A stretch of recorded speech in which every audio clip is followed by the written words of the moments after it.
The mafia boss shot his best friend to protect the woman who once tried to poison his drink. Greyhurst was not a city that welcomed strangers. It was a fortress of steel and concrete, rising from the cold, dark waters of the Atlantic like a monument to industry and unforgiving ambition. The wind here did not just blow, it cut, carrying the scent of salt, diesel, and old money. In the daylight, the city pretended to be a hub of shipping and legitimate commerce. But when the sun dipped below the jagged skyline, the true power structure emerged. The Romano family did not shout their dominance from the rooftops. They did not need to. Their influence ran through the city like the veins in a body, unseen but vital, pumping life and death through the nightclubs, the shipping containers, and the high-stakes gambling dens that operated behind velvet ropes. Luca Romano sat at the head of a mahogany table in the back office of a shipping warehouse that smelled of sawdust and rusted iron. He was a man who occupied space with a terrifying stillness.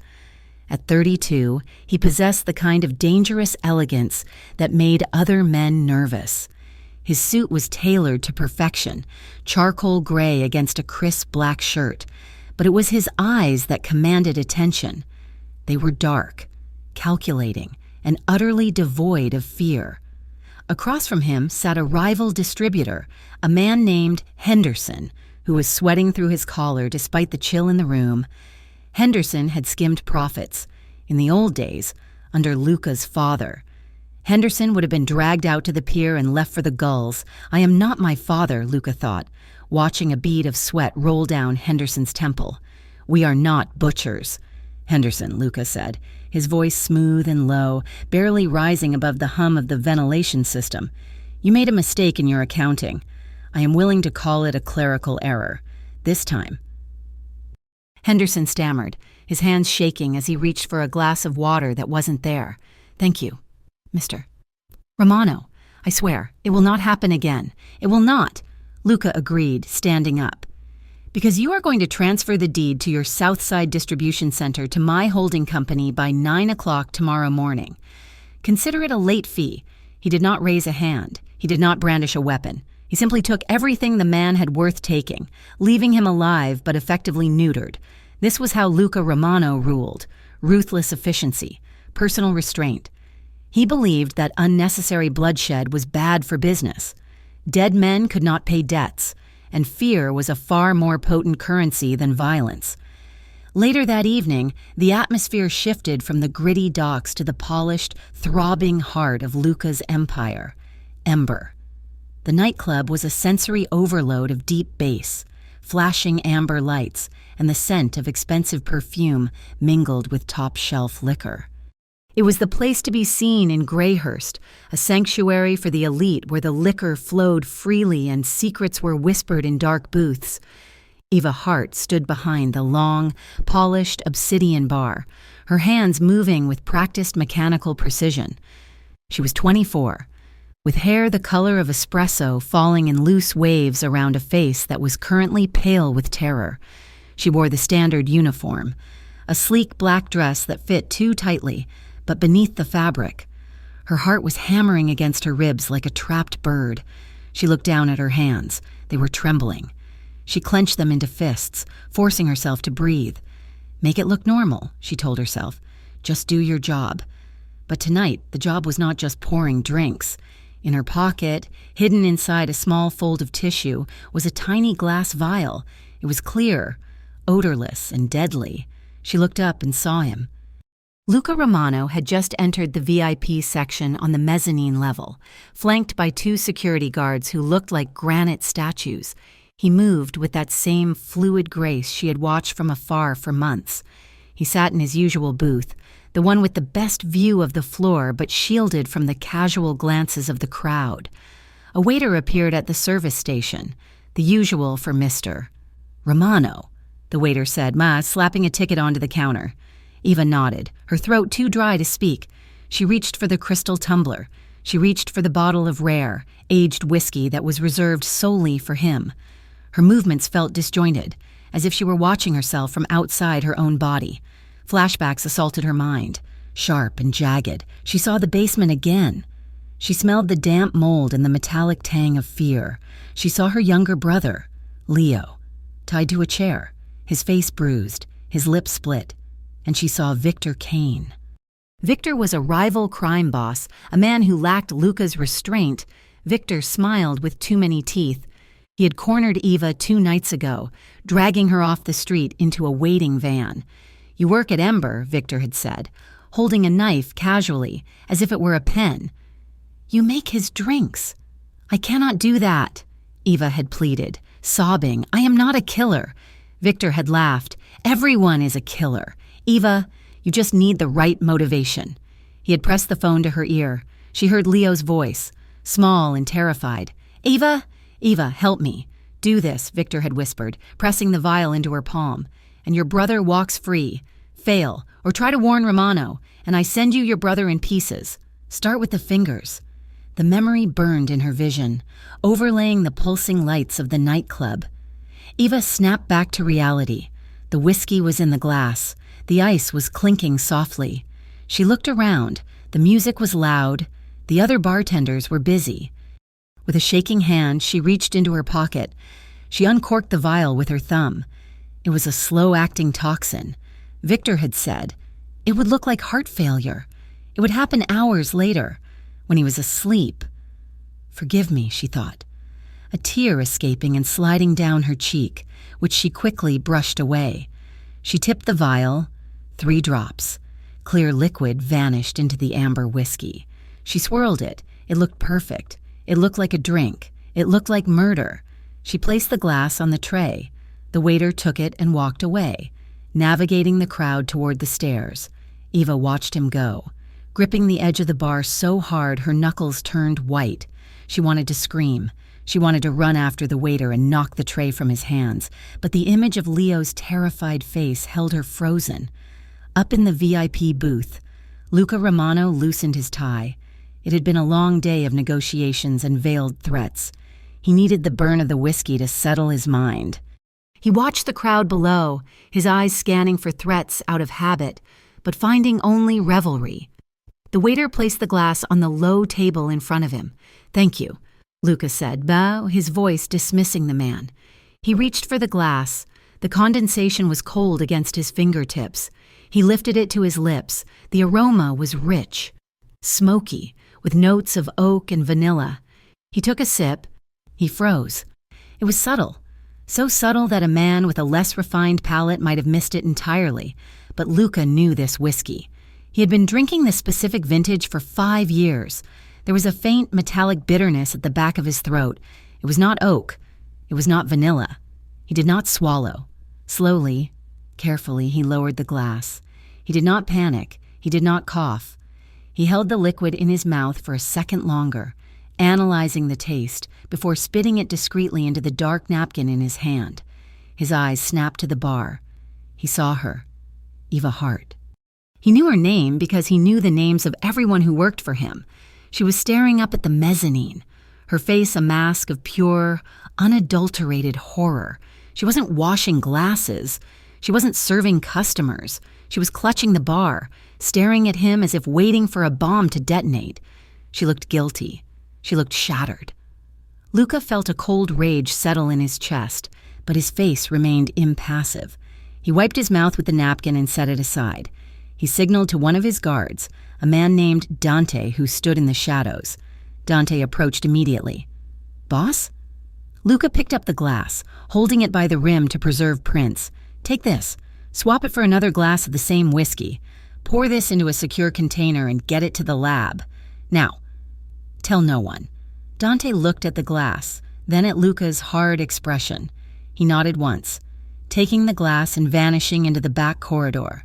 Luca picked up the fresh glass Dante had deftly replaced it with moments later. He raised it in a mock toast to the room, ensuring anyone watching, including the terrified girl at the bar, saw him drink.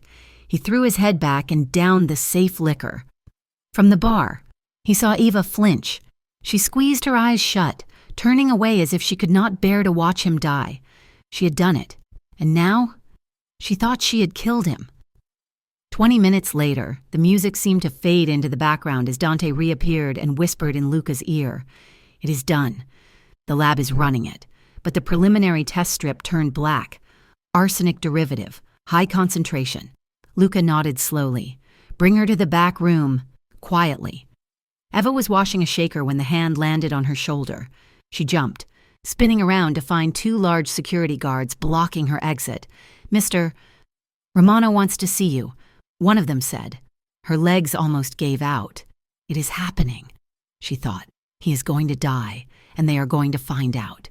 And then I am dead too. Or maybe he is already dead. She followed them, walking like a woman marching to the gallows. They led her through the kitchen, down a concrete hallway, and into a soundproof office used for counting cash and handling problems. The room was stark, a single metal table, a few chairs, and Luca Romano. He was sitting on the edge of the table, looking very much alive. His jacket was off, his sleeves rolled up to his elbows, revealing thick forearms. On the table next to him sat the glass she had poisoned. It was still full. Eva stopped in the doorway, confusion warring with fear. He drank it. I saw him drink it. Luca looked up. His eyes were not angry. They were dark, abyssal pools that swallowed the light. Close the door. He commanded the guards. The door clicked shut, sealing them in silence. Come here, Luca said. Eva took 2 shaky steps forward. She could hear her own blood rushing in her ears. Tell me. Eva, Luca said, his voice terrifyingly calm. Is the whiskey spoiled? Eva opened her mouth, but no sound came out. She shook her head. Then why does it taste like bitterness and death? He asked. The facade crumbled. Eva let out a strangled sob, her knees hitting the concrete floor as she collapsed. She buried her face in her hands, her shoulders heaving. I am sorry. I am so sorry. I had no choice. Luca watched her. He had expected denial. He had expected lies. He had not expected this immediate, shattering collapse. He slid off the table and walked toward her. He did not touch her. He stood over her, his presence dominating the room. Look at me, he ordered. She looked up, her face wet with tears, her mascara smeared. Please, she whispered. Kill me if you want. But please, you have to save him. Save who? Luca asked, his brow furrowing. Leo, my brother, she choked out. Victor Kane has him. He said if I did not put the poison in your drink, he would cut him into pieces. He showed me a video. Please, I did not want to hurt you. I just wanted Leo to live. Victor Kane. The name hit Luca like a physical blow. Victor was a parasite, a man who dealt in trafficking and misery, things the Romano family strictly forbade. That Victor would use a civilian, a terrified young woman. To do his dirty work was exactly the kind of cowardice Luca despised. He looked at Eva, truly looked at her. She wasn't an assassin. She was a sister, a victim. He reached into his pocket and pulled out his phone. He dialed Dante. Bring him in. The one we picked up from Kane's crew this afternoon. Moments later, the door opened. 2 men dragged in a man whose face was already swelling from a previous conversation. He was a courier for Kane, a low-level runner named Mickey. Luca grabbed Mickey by the hair and slammed his face onto the metal table, right next to the poisoned glass. Mickey groaned, spitting blood. You are going to answer one question, Luca said to the courier. And if you lie, I will make you drink this glass. Do you understand? Mickey eyed the whiskey, terror widening his eyes. He nodded frantically against the steel. Victor Kane, Luca said. Where is he holding the girl's brother? Mickey hesitated. Luca reached for the glass. West Side, Mickey screamed. The old cannery on 4th Street, basement level. There are 3 guys guarding a kid. That is all I know. Luca released him. Get him out of here and send a team to the cannery. If the boy is alive, bring him to the safe house. If he is dead, burn the cannery to the ground with everyone inside it. The guards dragged the weeping courier out. Luca turned back to Eva. She was still on the floor, staring at him with wide, disbelief-filled eyes. You believe me? She whispered. I believe fear when I see it, Luca said. He reached down, offering her a hand. She hesitated, looking at his large, calloused palm. This was the hand of a killer, a crime boss. But it was also the hand that had just ordered a rescue mission for her brother. She reached up and took it. His grip was firm, pulling her to her feet with effortless strength. She swayed, light-headed, and he steadied her, his hand lingering on her arm for a second longer than necessary before he pulled away. "What happens now?" she asked. "Now," Luca said, his voice hardening. "You belong to me." Eva flinched. "Excuse me? Victor failed to kill me," Luca said, pacing the small room. "He will assume you failed, or that you betrayed him. If you go home, you are dead. If you go to the police, you are dead. The only place you are breathing is with me. You are keeping me prisoner," she asked, her voice rising. "I am keeping you under protection," Luca corrected, "until Victor Kane is handled, and until I decide what to do with the woman who tried to murder me." He walked to the door and held it open. "Let us go." "Where?" "My home. It is the only place secure enough." The ride to the penthouse was suffocating. The sleek black sedan cut through the rain-slicked streets of Greyhurst like a shark through water. The city lights blurred into streaks of neon and gray outside the tinted windows. Eva sat pressed against the far door, her arms folded tightly across her chest as if holding herself together. Every time the car went over a bump, she flinched. She was trapped. She had traded one monster for another. Or had she? She stole a glance at him. Luca sat on the other side of the leather bench seat, staring out the window.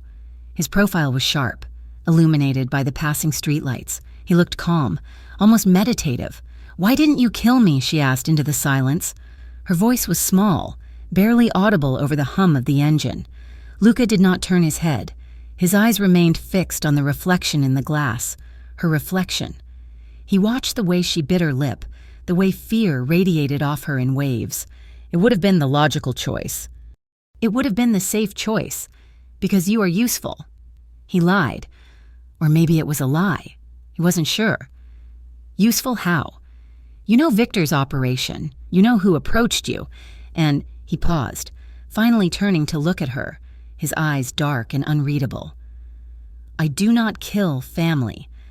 "I am not your family," Eva snapped, a flash of spirit breaking through the fear. "You did this for your brother," Luca said softly. "That is a loyalty I understand. Do not make me regret my mercy, Eva." The car slowed, pulling into the private underground garage of the Romano Tower, the highest building in the city, the seat of his power. They rode the private elevator in silence. The numbers climbed higher and higher, level 30, level 40, level 50, when the doors opened. Eva stepped out into a sprawling penthouse that looked less like a home and more like a museum. Floor-to-ceiling windows overlooked the entire city. The floors were marble, cold and echoing. The furniture was modern, stark, and expensive. There were no personal photos, no clutter. It was a beautiful, lonely fortress. "Guest room is down the hall to the left," Luca said, taking off his jacket and tossing it onto a chair. "Do not try to leave. The elevators require a biometric scan. The stairs are alarmed." Eva looked around, the reality of her situation crashing down on her. Her brother was somewhere in the city, maybe being rescued, maybe dead.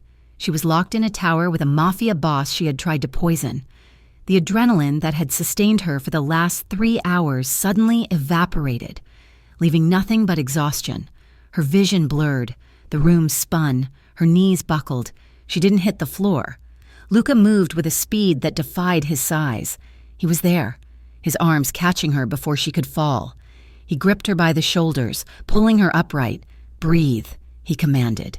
Eva gasped, clutching the front of his shirt to steady herself.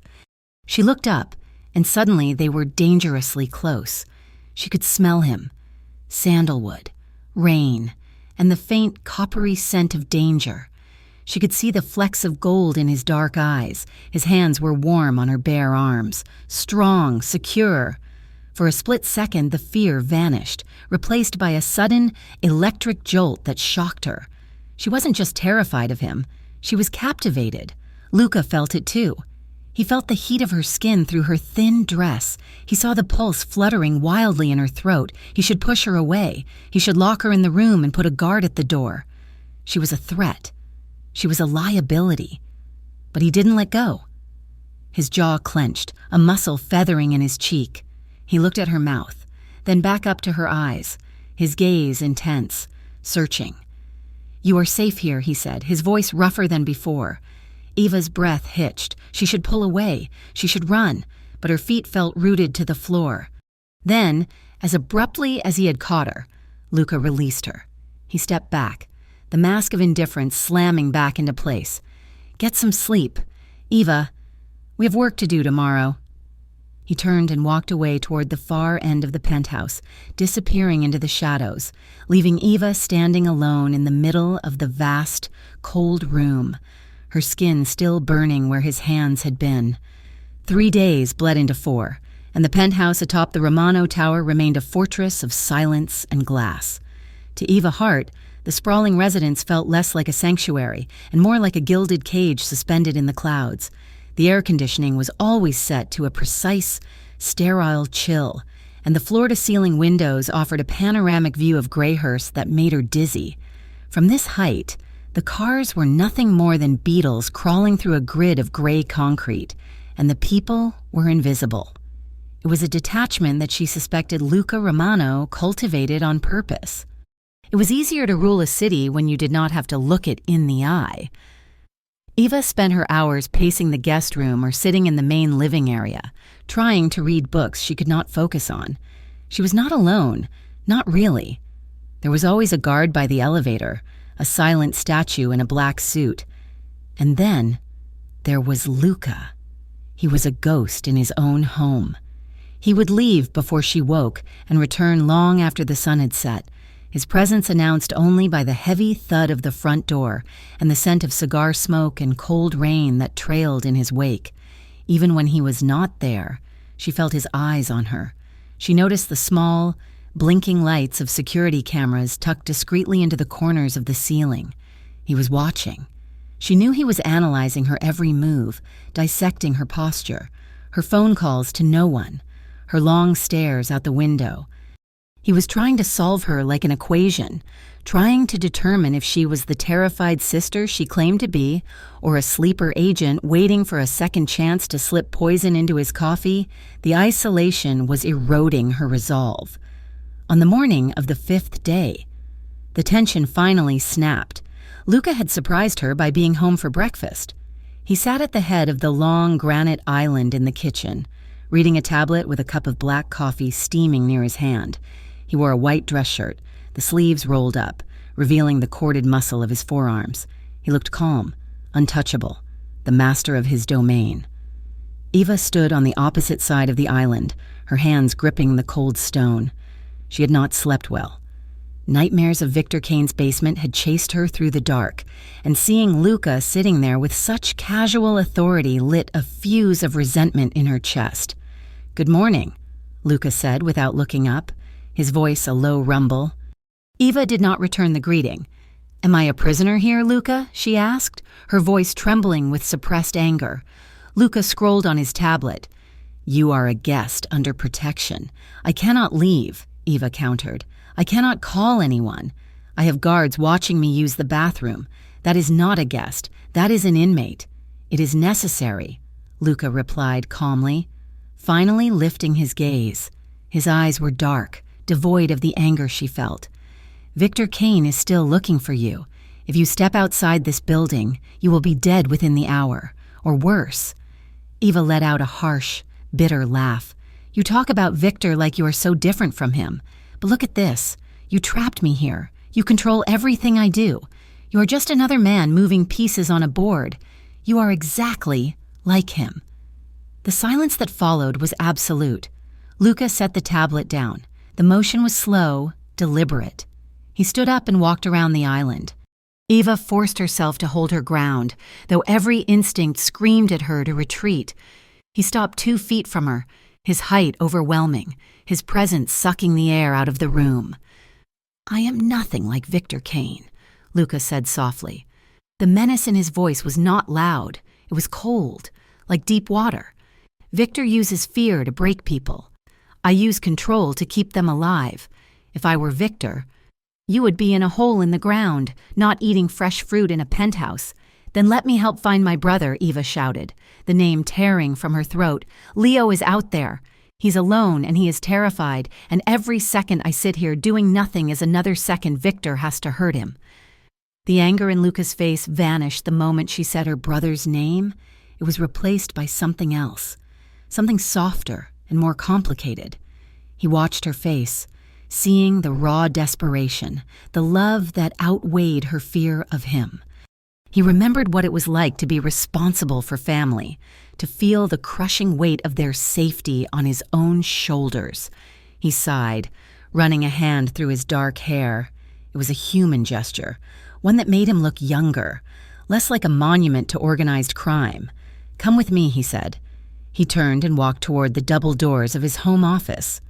Eva hesitated, confused by the sudden shift, then followed. The office was a sanctuary of dark wood and leather, smelling of old paper and ambition. Luca walked to his desk and picked up a manila folder. He held it out to her. Eva took it. Inside, she found a dossier on herself. There were copies of her university transcripts, her employment history, her old lab reports from her time as a chemistry student. It was her entire life, reduced to paper. "You have a degree in chemical engineering," Luca stated. "You graduated with honors. You were published in 2 academic journals before you dropped out." "My parents died," Eva said defensively, closing the folder. "I had to take care of Leo. The tuition was too high. I know," Luca said. He leaned against the edge of the heavy oak desk, crossing his arms. "You've been wasting your talent mixing martinis at Ember, but that ends now." "What are you saying?" Eva asked. "I am saying I have a deal for you," Luca said. "Victor is moving product, new product, synthetic drugs that are hitting the streets of Greyhurst, causing overdoses in my territory. I do not allow that filth in my city. But we cannot find the source. We raid a warehouse, and it is empty. We intercept a shipment, and it is just sugar pills. He's washing the chemicals, hiding the production." He looked at her, his gaze intense. "You know chemistry. You know what precursors are needed. You know what the waste products look like. You want me to work for you." Eva realized. "I want you to help me destroy Victor's operation," Luca corrected. "You help me track the chemical trail? You help me find his labs, and in return, I will use every resource I have, every soldier, every bribe, to find Leo and bring him home." Eva looked at the folder in her hands, then back at the man who could end her life with a word. She saw the seriousness in his eyes. This was not a trap. It was a partnership. "I will do it," she said without hesitation. "Good," Luca said, pushing off the desk. "Then pull up a chair. We have work to do." That night marked the beginning of a strange new rhythm. The penthouse transformed from a prison into a command center. They worked late into the night at the large dining table, which was now buried under maps of the city, chemical supply manifests, and surveillance photos. Eva felt a sense of purpose returning. For the first time in years, she was using her mind, her training.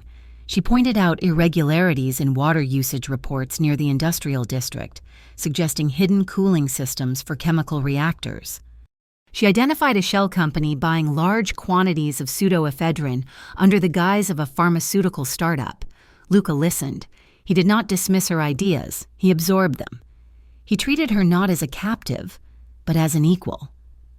One evening, they were bent over a large map of the shipping yards. The only light came from the low-hanging fixture above the table, casting long shadows across the room. "If they are moving the precursors here," Eva said, pointing to a dock on the north side, "they have to be storing the waste here. The drainage patterns match the chemical runoff reports." She leaned in to trace the line of the sewage pipes. At the same moment, Luca reached for a report near her elbow. Their shoulders brushed. It was a simple contact, just cotton shirt against silk blouse, but the effect was instantaneous. A jolt of electricity seemed to arc between them, sharp and undeniable. Eva froze, her breath catching in her throat. The heat of his body was suddenly overwhelming. She could smell the soap on his skin, clean and masculine. Luca froze too. His hand hovered over the paper. He turned his head slowly, looking at her. They were close, too close. He could see the flecks of amber in her brown eyes. He could see the pulse jumping in the hollow of her throat. For a moment, the maps and the war with Victor faded. There was only the hum of the city out sin, and the heavy, charged silence between them. His gaze dropped to her lips, then snapped back to her eyes. The air felt thick, difficult to breathe. Then, Luca cleared his throat and pulled back, putting a safe distance between them. "Check the manifest again," he said, his voice rough. "Make sure the dates line up." Eva nodded quickly, turning her face away to hide the flush rising in her cheeks. "Right. Of course." She stared at the numbers on the page, but they swam before her eyes. Her skin still tingled where he had touched her. 2 nights later, nature decided to test the fragile equilibrium they had built. A massive storm rolled off the Atlantic, battering Greyhurst with gale-force winds and torrential rain. Thunder shook the foundations of the Romano Tower. Eva was in the living room when the world suddenly went black. The power grid had failed. The lights died instantly, plunging the penthouse into absolute, suffocating darkness. Eva gasped, dropping the book she had been holding. The darkness was not just an absence of light, it was a physical weight.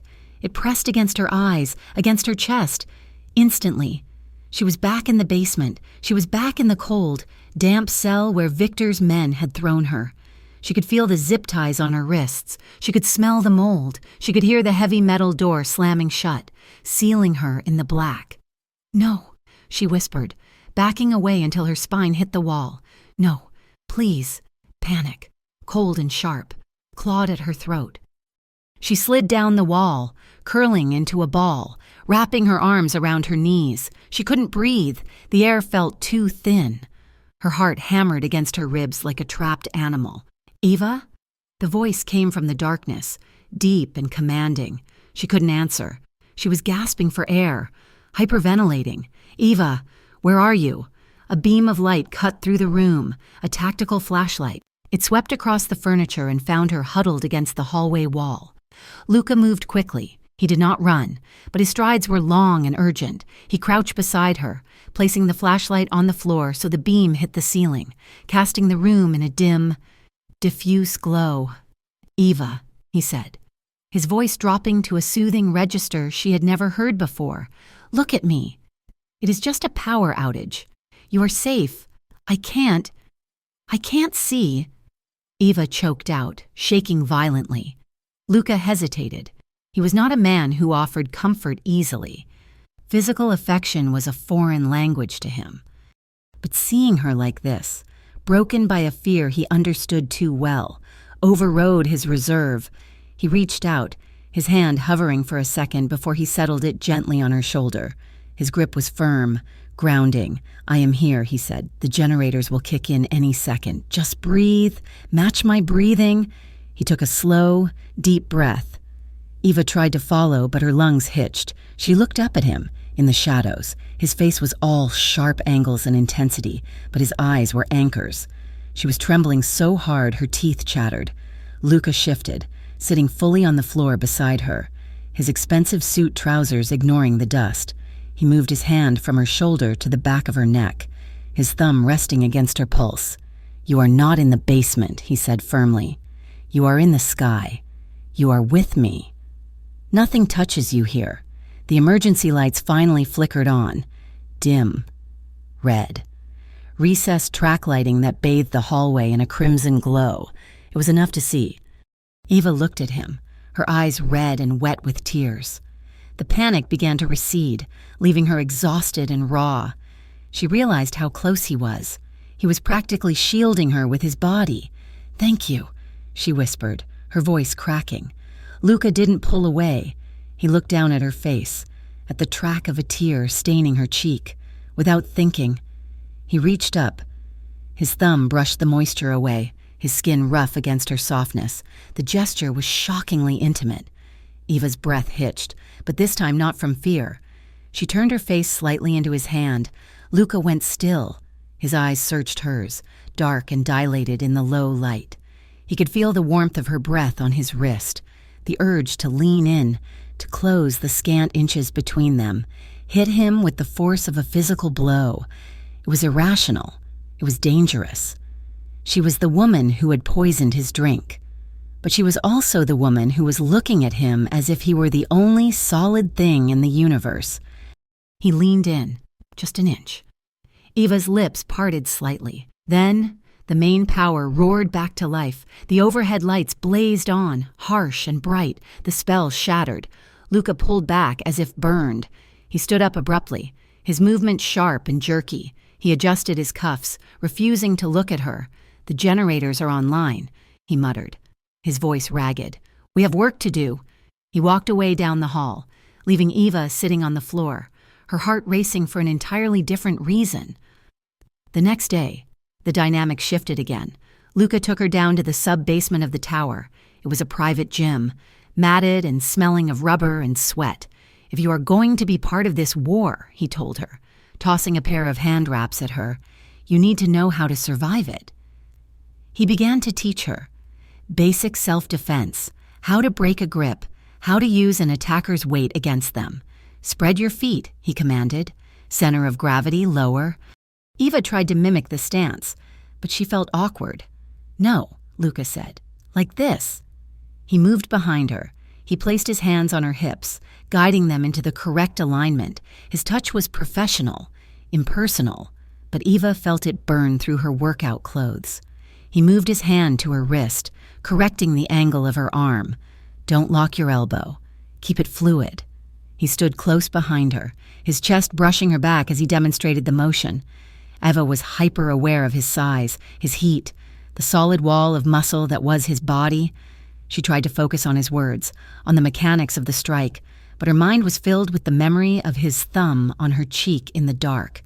"Focus, Eva," Luca growled near her ear, sensing her distraction. "If Victor's men grab you, they will not hesitate. You cannot hesitate either. I'm trying," she breathed, striking the heavy bag. "Try harder," he said, stepping back, putting space between them. He ran a hand over his face, frustration radiating off him. He was fighting it too. The proximity was torture. Every time he touched her to correct her form, he wanted to pull her closer instead. He called the session early. Upstairs, the war was escalating. Luca's men were running surveillance on the targets Eva had identified. The intelligence was good, too good. Marco De Luca, Luca's consigliere and best friend since childhood, stood on the balcony with Luca, watching the city lights. Marco was a contrast to Luca, shorter, stockier, with a face that wore its violence openly. "She is playing you."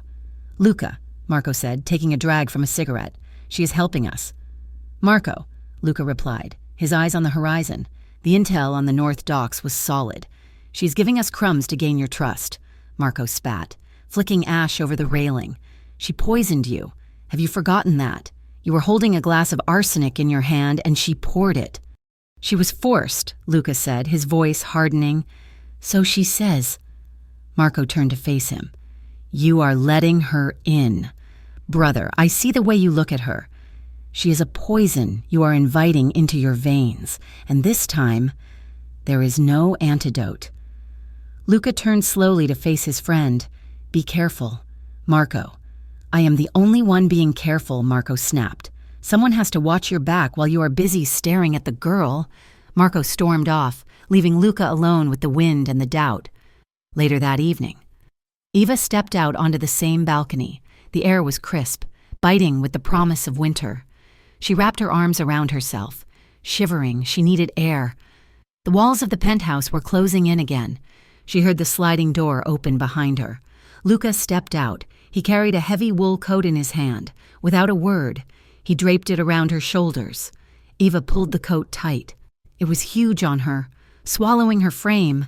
It smelled like him, cedar and tobacco. "Thank you," she said softly, looking out at the city. "You should be inside," Luca said. "It is cold. I needed to feel the wind," she replied. "It reminds me that there is a world outside of these glass walls." They stood in silence for a long moment. "Marco hates me," Eva said. "He is protective," Luca replied. "He does not trust easily. Do you?" she asked, turning to look up at him. "Do you trust me, Luca?" Luca looked down at her. The wind whipped strands of hair across her face. She looked small in his coat, but her eyes were fierce. "I am trying," he admitted. Eva reached out, her fingers brushing the lapels of the coat he had given her. "Thank you," she whispered again, her voice breaking. "For the coat. for finding Leo, for everything. The vulnerability in her voice cracked the last of his defenses. Luca reached out. He cupped the back of her neck, his large hand warm against her skin. He felt the shiver that ran through her, and he knew it wasn't from the cold. He pulled her toward him. Eva didn't resist. She stepped into his space, letting him pull her forehead against his chest. Luca wrapped his other arm around her, holding her tight. It was a conflicted embrace. His muscles were tense, fighting the instinct to push her away and the stronger instinct to never let her go. He rested his chin on the top of her head, closing his eyes. For a moment, on the edge of the city that wanted to devour them both, they held on to each other. It was an embrace born of fear and loneliness, a silent acknowledgement that they were both drowning, and for now, the other person was the only driftwood in the ocean. It terrified him. It terrified her. But neither of them moved away. The information Eva provided was accurate, devastatingly so. Based on her recollection of shipping labels she had seen in Victor Kane's possession and her understanding of the chemical degradation rates, she pinpointed a window of time when Victor had to move his volatile stock. Luca's crew struck at midnight, intercepting 3 delivery trucks on the turnpike just outside the city limits. They didn't steal the cargo, they destroyed it. Millions of dollars in synthetic narcotics burned on the side of the highway, a bonfire that sent a message of smoke and ash rising toward the Greyhurst skyline. Victor retaliated immediately, but not with the open war Luca had expected. It was a quiet, creeping violence. A Romano-protected gambling den was firebombed 2 nights later. A shipment of legitimate electronics owned by Luca's shell company vanished from the docks. The city held its breath, sensing the pressure building between the two organizations like steam in a capped pipe. In a converted warehouse on the edge of the industrial district, Luca had set up a makeshift operations center. It was a stark contrast to the polished luxury of the penthouse or the velvet shadows of Ember. Here, under the hum of industrial halogen lights, Eva stood before a large whiteboard, a marker in her hand. She wore simple clothes Luca had procured for her, jeans and a dark sweater, and her hair was tied back in a messy knot. She looked less like a bartender and more like the scientist she had once been. If Victor is using this specific precursor, Eva explained, circling a complex chemical formula on the board, then he cannot be cooking in the city center. The fumes would be too noticeable. He needs ventilation. He needs water cooling. Luca stood beside her, arms crossed, studying the map she had annotated. He was close enough that she could smell the faint scent of gun oil and expensive cologne that seemed to cling to him. "So, we look for industrial zones near the river," Luca said, his voice thoughtful. "Places with high water output." "Exactly," Eva said. She hesitated, then looked at him. "What happens when we find the lab? Luca, do you take it over? Do you sell what he is making?" Luca turned to her, his expression hard but open. He looked at the samples on the table. Vials of the blue-tinged synthetic Victor was pushing. "We burn it," Luca said simply. Eva blinked. "You are a crime boss. You sell illegal goods. I sell vice." "Eva," Luca corrected, his tone leaving no room for argument. "Gambling, liquor, things people choose. I do not sell poison. I do not sell slavery. What Victor is making. It destroys the soul before it kills the body. I will not have it in my city." He picked up one of the vials and walked to the chemical disposal sink they had set up. He uncapped it and poured the contents down the drain, flushing it with water. Eva watched him, a strange warmth unfurling in her chest. She had spent days terrified of him, seeing him only as the monster who held her captive. But as she watched him work, as she saw the rigid lines he drew in the sand of his own morality, the image of the monster began to crack. He was a criminal, yes, but he was a man of code, a man of principle. And that, she realized with a jolt, was far more dangerous to her heart than his gun was to her life. The door to the warehouse office banged open, shattering the moment. Marco De Luca stormed in, flanked by 2 soldiers. His face was flushed, his eyes wild with a mixture of exhaustion and fury. "We lost another truck," Marco spat, slamming his hand onto the table. making the vials rattle. Victor knew exactly which route we were taking. Luca remained calm, though his jaw tightened. We knew there would be retaliation. Marco. Retaliation is one thing, Marco shouted, pointing a finger at Eva. This is precision. He is hitting us where we are weakest. He knows our rotations. He knows our safe houses.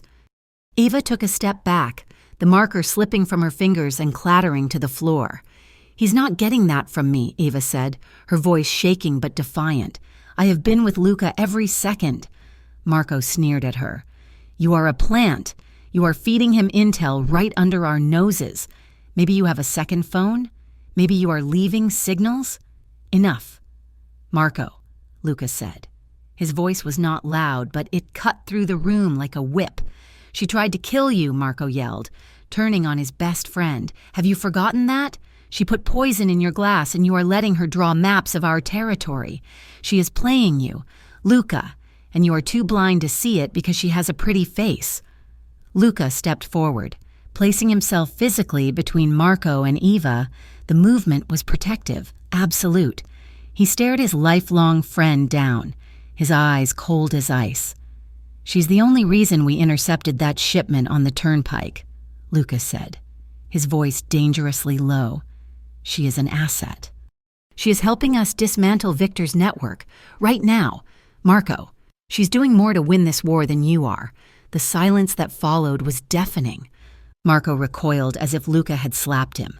His mouth opened and closed, shock warring with a deep, festering hurt. Is that how it is? Marco whispered, his voice trembling. You choose the stranger over your brother. I choose the person who is thinking clearly, Luca replied, not backing down. Get your head in the game, Marco, or get out of the way. Marco stared at him for one long, agonizing second. Then he looked at Eva with a hatred so pure it made her blood run cold. He turned on his heel and stormed out of the warehouse, the heavy metal door slamming shut behind him with a sound like a gunshot. Luca let out a long breath, his shoulders sagging slightly. He did not turn around immediately. I'm sorry, Eva whispered. I did not mean to come between you. You didn't, Luca said, turning to face her. His eyes were weary, filled with the weight of leadership. Marco is letting his fear drive him. In this life, fear makes you sloppy. He looked at the map again, but his focus was gone. Pack up the files, Eva. We are done for tonight. But the night was not over. 2 hours later, acting on a fresh tip that Marco's team had vetted, Luca decided to personally oversee a raid on a suspected stash house in the lower district. He brought Eva. It was a risk, but he needed her to identify the chemical equipment on site to confirm it was Victor's main lab. The stash house was a decrepit row home on a street lined with boarded-up windows. Rain had begun to fall, slicking the cobblestones and turning the world into a blur of neon reflections and shadows. Luca's team moved in silence, stacking up by the rear entrance. Luca kept Eva behind him, his body a shield. Stay close, he murmured, checking the safety on his handgun. Once we clear the room, you check the equipment. 5 minutes. Then we leave.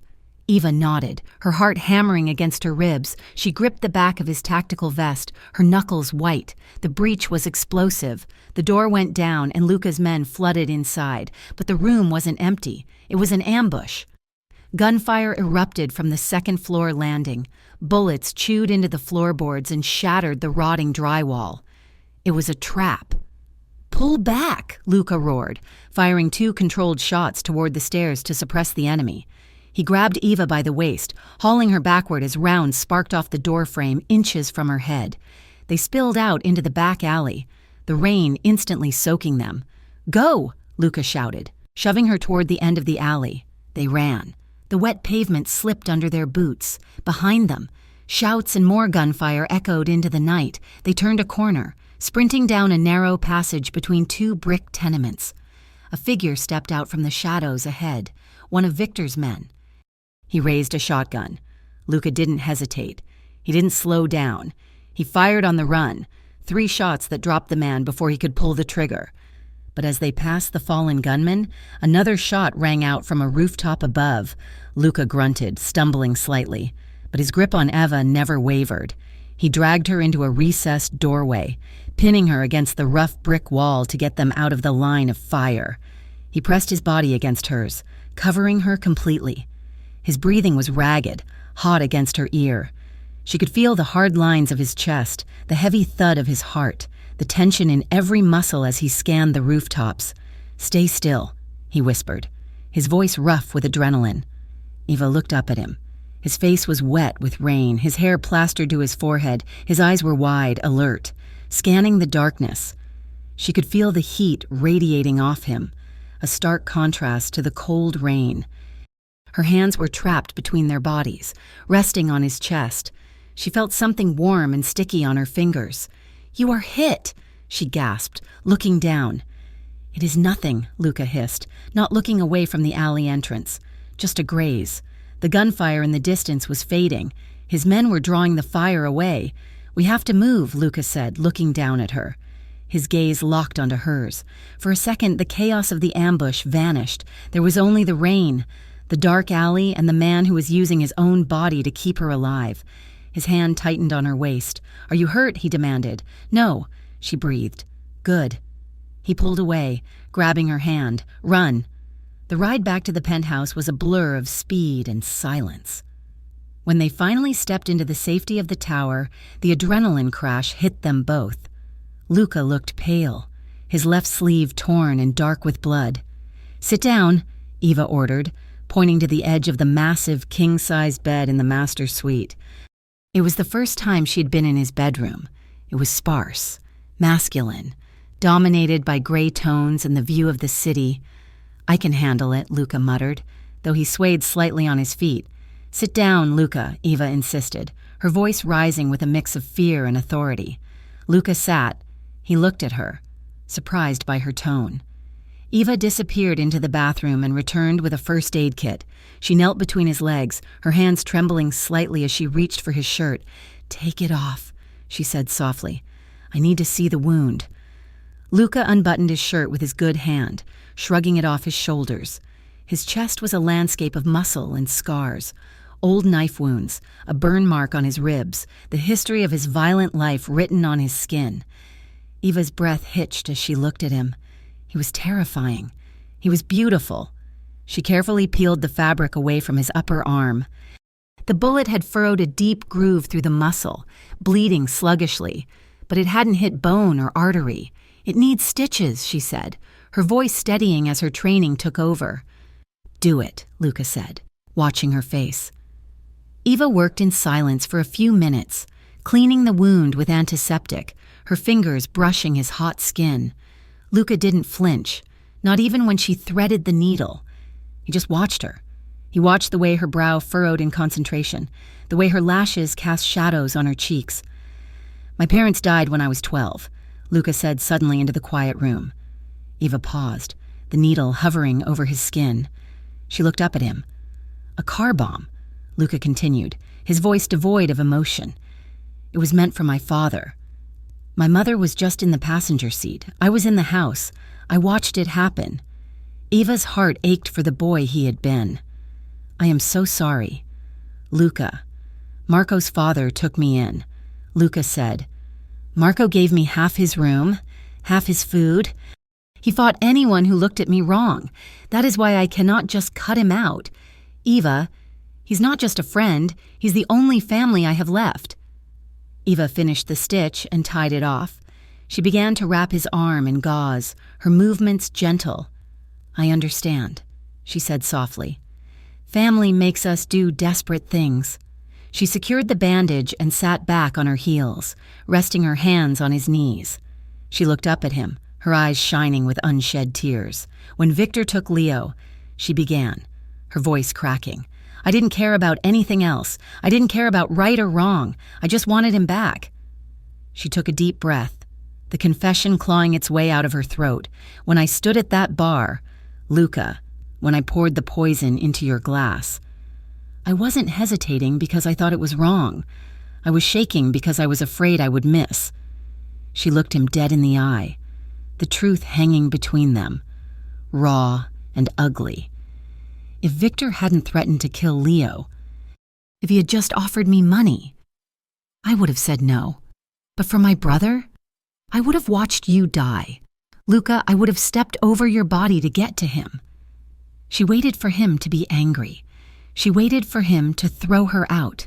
Instead, Luca looked at her with a profound, aching sadness. I know, he whispered. He reached out with his uninjured arm. His hand cupped her cheek, his thumb tracing the line of her jaw. That is why I trust you, Eva. Because you are loyal to the people you love, even if it means burning the world down. The forgiveness in his voice broke her. The weeks of terror, the guilt of the poison, the fear of the raid, it all crashed down on her at once. Eva let out a sob, her face crumbling. Luca, she wept. He didn't wait. He leaned down and pulled her up, dragging her into his arms. Eva went willingly, burying her face in the crook of his neck, her tears wetting his skin. She gripped his bare shoulders, her fingers digging into the muscle, holding on as if he were the edge of a cliff. Luca held her tightly, his hand cradling the back of her head, his fingers tangling in her hair. He pressed his face into her shoulder, breathing in her scent, trying to ground himself. He had almost died tonight. She had almost died. The realization terrified him more than any bullet. Eva, he murmured against her skin. Eva. She pulled back slightly, her face inches from his. Her eyes were red, her lips trembling. She looked at his mouth, then up to his eyes. A silent, desperate question. Luca closed the distance. The kiss was not gentle. It was a collision. It was desperate and hungry, born of adrenaline and the terrifying realization that they could have lost this moment forever. Eva made a small sound in her throat and opened to him, pressing herself against his chest.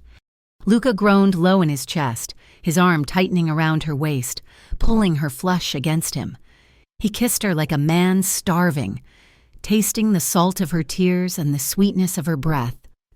Eva rose onto her knees on the bed, wrapping her arms around his neck, pulling him closer, deepening the kiss until the world narrowed down to the heat of his mouth and the beat of his heart against hers. They fell back onto the bed, a tangle of limbs and unspoken confessions. There was no hesitation now. The barriers of boss and captive, of victim and monster, had dissolved in the rain-slicked alley. Luca pulled the duvet over them, cocooning them in a private world. His hands were everywhere, on her waist, her back, her face, worshipping her, mapping her, ensuring she was real and whole. He kissed her brow, her eyelids, the pulse point at her throat, whispering her name like a prayer. Eva clung to him, arching into his touch, needing his weight to anchor her.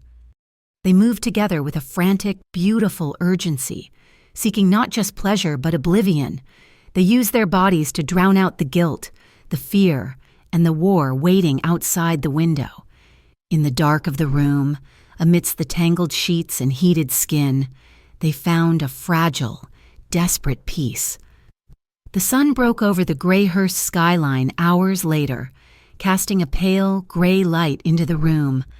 Eva woke slowly. Her body felt heavy, languid. She blinked, orienting herself. She was in Luca's bed. She turned her head. Luca was asleep beside her. He lay on his back, one arm thrown over his eyes, the bandage on his other arm stark white against his tan skin. In sleep, the hard lines of his face had softened. The furrow between his brows was gone. He looked younger. He looked human. Eva watched him for a long time. She traced the line of his jaw with her eyes, afraid to touch him and wake him. The memories of the night before washed over her, bringing a flush to her cheeks. She had fallen in love with him. The realization was terrifying. She had fallen in love with the man she had been sent to kill. She sat up carefully, trying not to disturb the mattress. She needed water. She needed to think. She slipped out of bed, grabbing one of Luca's dress shirts from the chair and buttoning it around her frame. She walked silently into the living area of the suite. Luca's laptop sat open on the small desk near the window, the screen dark but the power light blinking. Eva hesitated. She shouldn't look, but the scientist in her, the part of her that needed data to survive, pushed her forward. She tapped the spacebar. The screen flared to life. It was password protected. But Luca had been logged in from the night before. The window open was the internal financial ledger for the Romano family. the restricted accounts that only the inner circle could access. Eva leaned in, scanning the rows of numbers. She was looking for the leak. She was looking for proof that she wasn't the traitor, proof she could give to Marco to make him stop hating her. Her finger traced a line of transfers, large sums, moving out of the shipping accounts and into a shell company in the Cayman Islands. She frowned. The authorization codes for the transfers were recent. They were dated from days when Luca was with her. She checked the authorization signature. It wasn't a name. It was a digital key. She opened a second window, searching the system for the key's owner. The search result popped up. Key ID, M. DeLuca. Authorization level, consigliere. Eva froze. Marco. Marco was moving money, but not just moving it. He was moving it to accounts linked to the same shell corporations that Victor Kane used to buy his chemicals. The blood drained from Eva's face. It wasn't a mistake. It wasn't a hack. Marco DeLuca, Luca's brother, his best friend, the man who had screamed at her for being a traitor, was funding Victor Kane. She heard a rustle of sheets from the bedroom. Luca was waking up. Eva stared at the screen, her hand covering her mouth, as the horrific truth settled in. The enemy wasn't at the gates. He was already in the room. And he was the one person Luca would never suspect. The morning sun that washed over the penthouse did nothing to warm the chill that had settled in Eva's bones.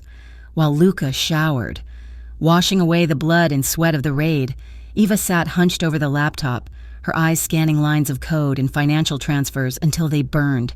The discovery of Marco's digital key authorization on the suspicious transfers had been a sledgehammer to her chest, but she knew that in Luca's world, a single data point was not proof.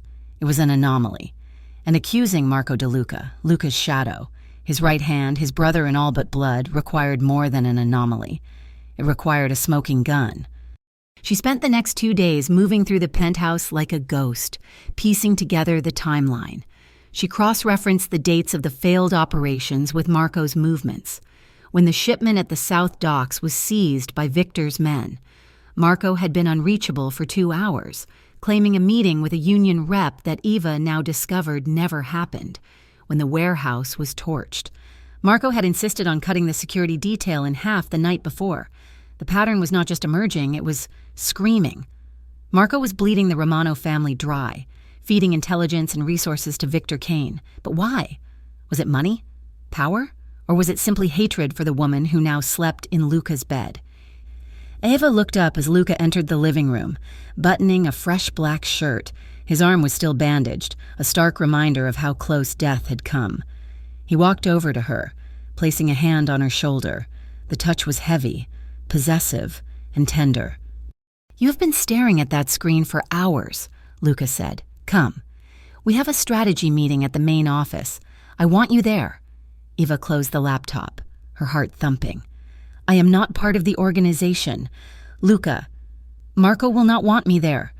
"I do not care what Marco wants," Luca replied, his voice hardening slightly at the mention of his friend.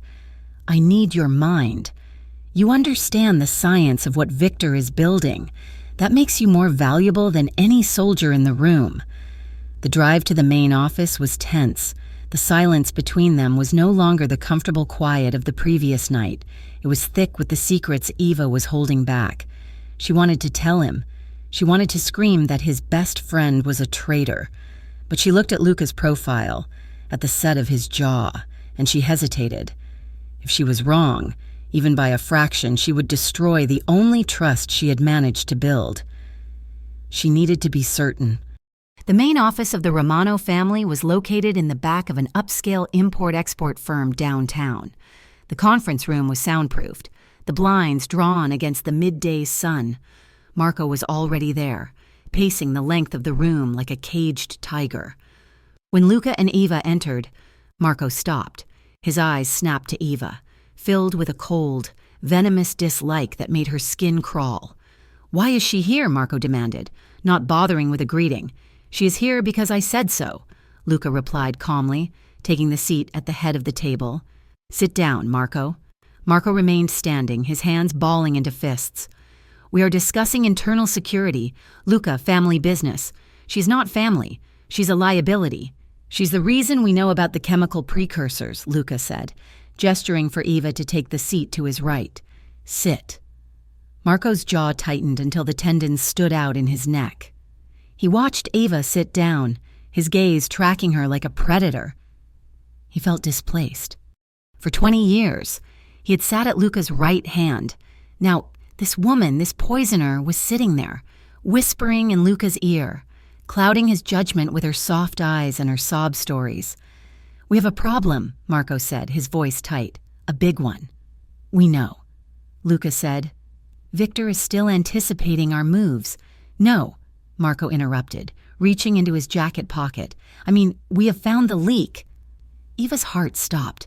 She looked at Marco, expecting him to pull out a gun. Instead, he pulled out a thick manila envelope and tossed it onto the polished mahogany table. It slid across the surface and stopped in front of Luca. Luca looked at the envelope, then at Marco. What is this? Proof, Marco said, a dark satisfaction creeping into his voice. My guys swept the communication logs from the night of the warehouse raid. We found a burner phone signal originating from inside the penthouse. Luca went very still. He opened the envelope. Inside were grainy photographs and a transcript of text messages. The photos showed a figure that looked like Eva, wearing a coat similar to the one Luca had given her, standing near a payphone 2 blocks from a Victor-controlled corner. The timestamps on the text messages aligned perfectly with the moments Luca had been in the shower or asleep. The messages were short. He is moving on the stash house tonight. Target the south entrance. I have him distracted. Eva stared at the photos upside down. That is not me, she whispered, the blood draining from her face. It looks exactly like you, Marco countered, leaning over the table. Same hair, same build, and the phone signal. It was traced to the guest room. He turned to Luca. She played you. Luca, she got you to bring her into the center of the operation. She got you to lower your guard. And the whole time she has been feeding Victor everything. Luca stared at the photos. His face was unreadable, a mask of stone. He did not look at Eva. He read the transcripts, his eyes moving slowly over the words. Luca, Eva said, her voice rising in panic. This is a lie. That is not me in the photo. Look at the shoes. I do not own shoes like that. And the phone. I do not have a phone. You know I do not have a phone, Marco laughed, a harsh, barking sound. It is easy to hide a burner. Eva, especially when the boss is too busy sleeping with you to check your pockets. Enough, Luca roared, slamming his hand down on the table. The sound echoed like a gunshot. He stood up, the chair scraping loudly against the floor. He picked up the photos and the transcripts. Everyone out, he ordered. But Luca, Marco started. Out, Luca shouted, his eyes blazing with a fury that terrified even Marco. Marco nodded slowly, shooting one last triumphant look at Eva before turning and leaving the room, closing the door softly behind him. Eva and Luca were alone. Luca stood with his back to her, staring at the wall. The silence stretched, thin and agonizing. Luca, please, Eva said, standing up. You have to listen to me. Marco is lying. He doctored those photos. He's the one who... Stop, Luca said. He turned around. The look on his face broke her heart. It wasn't just anger. It was betrayal. It was the look of a man who had allowed himself to believe in something, only to have it shattered. You were the only one who knew the timing of the raid, Luca said quietly. Marco knew, Eva cried. The whole team knew. Marco is my brother, Luca said, his voice dropping to a dangerous whisper. He has taken bullets for me. He has killed for me. You tried to poison me. Eva flinched as if he had struck her. That wasn't... I told you why I did that, did you? Luca asked, stepping closer. Or was that just another story? Another layer of the manipulation? Victor Kane is smart. He knows I would never let a man get close enough to kill me. But a woman? A terrified, innocent woman looking for her brother? That is the perfect Trojan horse. Eva shook her head, tears stinging her eyes. I am not a spy. Luca, I love you. Luca's expression twisted. Do not say that. I do, Eva insisted, stepping toward him. And I know you feel it too. That is why Marco is doing this. He is jealous. He is scared he is losing you. He faked that evidence because he wants me gone. And the phone signal? Luca demanded, holding up the transcript. How did he fake a signal coming from inside my penthouse? He has access, Eva shouted. He has the codes. He could have planted it. She reached out to touch his arm, but Luca jerked away. Don't, he warned. I cannot think when you are near me. He walked to the window, staring out at the street below through the blinds.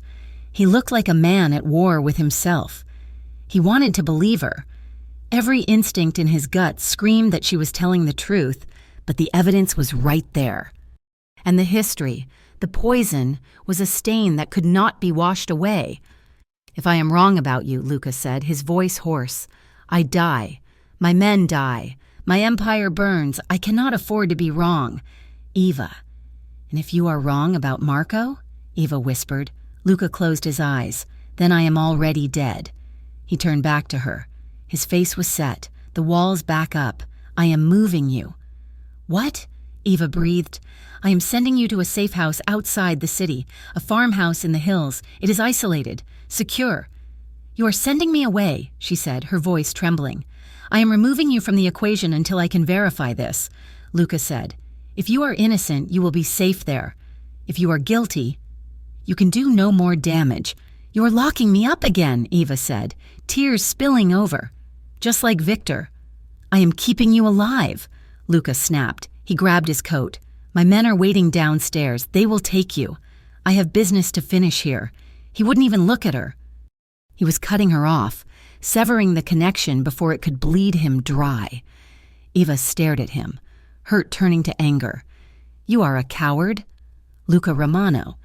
You would rather believe a lie than admit you opened your heart to someone. Luca flinched, but he didn't turn back. Go, Eva, before I change my mind and do something we both regret. Eva wiped her face with the back of her hand. She walked to the door. She paused, her hand on the handle. Check the ledger.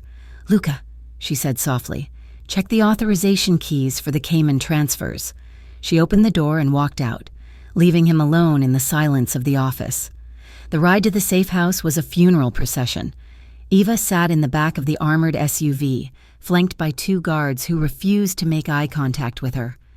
The rain had started again, a relentless gray drizzle that turned the afternoon into twilight. Eva stared out the window, watching the city of Greyhurst fade into the rearview mirror. She felt hollowed out. She had thought they had something. She had thought that the night in the penthouse, the shared confessions, the desperate intimacy, had meant that he saw her. But he didn't. He saw a threat. They were on a winding back road, surrounded by dense pine forests. When it happened, the lead car in the convoy exploded. The sound was deafening, a concussive blast that shook the SUV and shattered the windows. Eva screamed, covering her head as glass rained down on her. The driver slammed on the brakes, the vehicle skidding sideways on the wet asphalt. Ambush! One of the guards shouted, reaching for his weapon. Gunfire erupted from the tree line, a hail of bullets pinging off the armored plating.